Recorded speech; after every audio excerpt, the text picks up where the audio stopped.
오늘도 주님께서 주신 귀하고 복된 토요일 아침 시간입니다. 오늘 하루도 하나님의 성령께서 여러분들의 삶을 인도하시는 그런 복된 날 되시기를 기도합니다. 오늘 함께 우리가 나눌 말씀은 요한복음 11장 17절부터 27절까지 말씀입니다. 나사로가 죽고 그리고 예수님께서 베다니에 있는 그 집에 찾아오셔서 특별히 마르다와 대화를 나누는 내용들을 중심으로 성경 본문이 구성이 되어 있습니다. 오늘 11장 17절 말씀 보시면요, 나사로가 무덤에 있은 지 나흘이라 그랬습니다. 절망이죠. 이제 죽음에서도 이제는 더 이상 살아날 소망이 전혀 보이지 않는, 어떤 기대도 할 수 없는, 인간으로서는 더 이상 할 수 있는 것이 아무것도 보이지 않는 그런 시간이라고 말할 수 있습니다. 이게 우리 인간의 실존이고 누구도 피할 수 없는 시간들이고 누구에게나 다가오는 그런 타이밍이기도 하죠. 이 나흘이라고 하는 단어는 마리아와 마르다 두 자매에게 얼마나 큰 마음의 깊은 상심, 낙심이었는지를 알려주는 그런 단어라고 할 수 있습니다. 자, 이곳에 많은 유대인들이 오라비의 일로 위문하러 왔습니다. 마리아와 마르다는 주님을 잘 압니다. 주님을 신뢰합니다. 주님을 사랑합니다. 그러나 믿음이 있는 사람들도 위로가 필요합니다. 어려운 일을 당할 때 믿음이 있는 사람도 그 마음을 헤아려주고 격려해주고 붙들어주는 그 공감과 위로가 필요한 것입니다. 성도니까 괜찮아 라고 하는 말은 하나님께서 지으신 사람들, 하나님이 지으신 성도들에게는 적합한 말은 아닙니다. 본인이 믿음 안에서 이겨낼 수 있지만, 그러나 우리 모두는 다 위로가 필요한 사람들이겠죠. 혹시 오늘 하루도 우리의 주변에서 어려움을 당한 분들이 있다면 주님의 위로를 전하는 그런 하루가 되실 수 있기를 바라고, 여러분들의 손길이 주님의 손이 되어 쓰임받기를 바랍니다.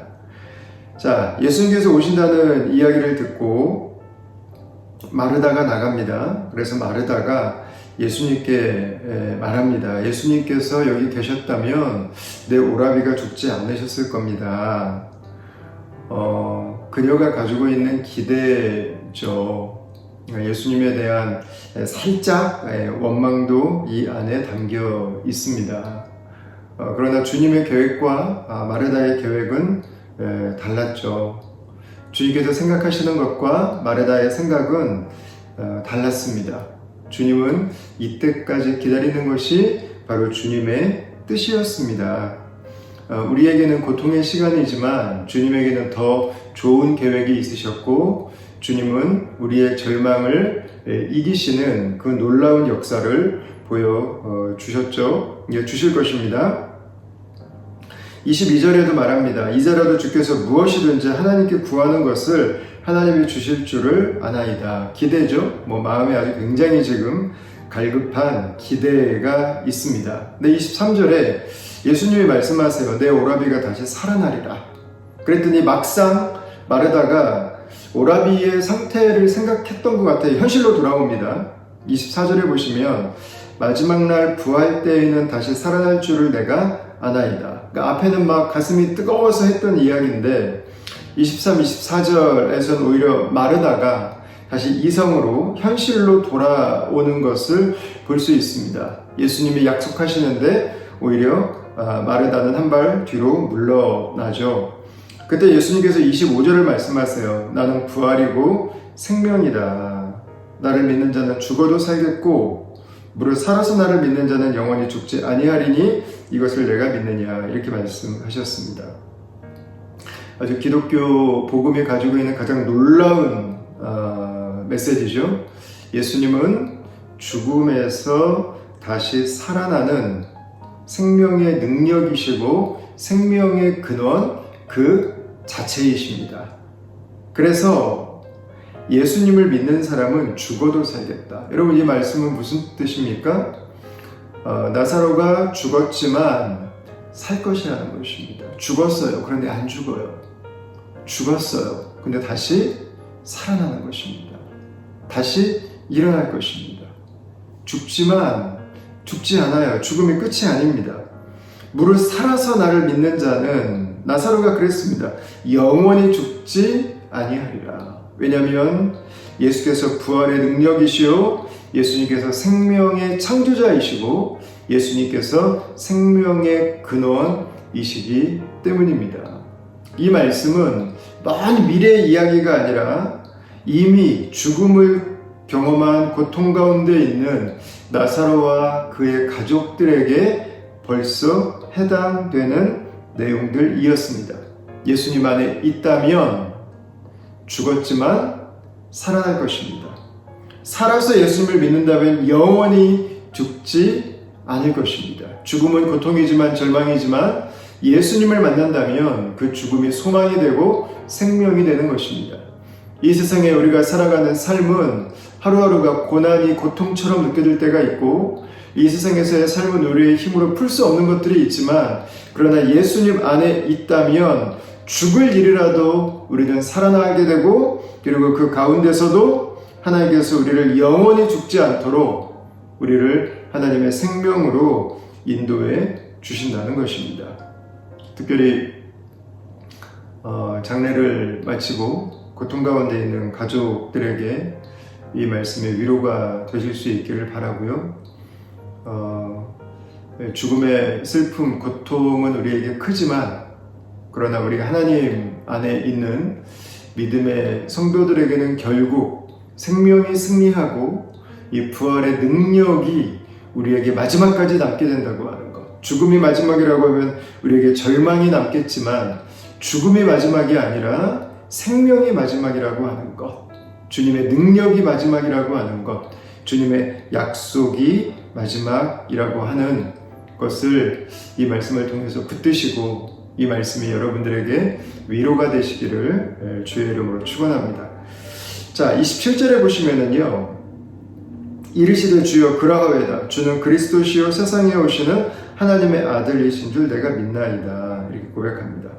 오늘 말씀에 보면 마르다와 예수님의 대화가 조금씩 계속 어긋납니다. 안 맞죠? 주님께서 하시는 말씀을 마르다가 계속 곁길로 살짝 빠지게 됩니다. 우리가 살아가는 삶은 그렇죠. 다 주님의 뜻을 알 수 없습니다. 다 이해하지 못할 때도 있습니다. 중요한 것은 주님께 계속 묻는 것입니다. 주의 말씀을 계속 듣는 것입니다.